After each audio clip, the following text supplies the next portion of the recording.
सांगड़ पाकिस्तान ऐं चीन जी सफ़ारती लाॻापनि जा 75 साल मुकमल थियण जे मौक़े ते ज़िले इंतिज़ामिया सांगड़ जे एहतमाम हेठि डिप्टी कमिश्नर ऑफिस में झंडे फड़काइण जी तक़रीब मुनक़िद कई वई।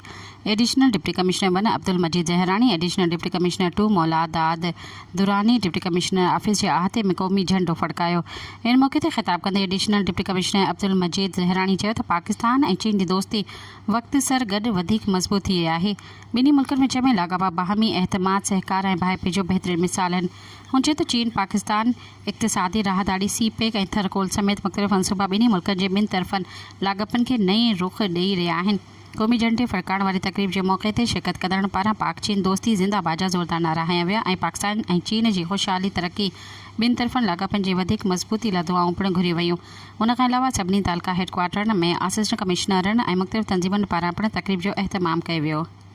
सब्सक्राइब कयो अवामी न्यूज़ HD खे ऐं ताज़ा तरीन ख़बरुनि लाइ ॾिसंदा रहो अवामी न्यूज़ HD।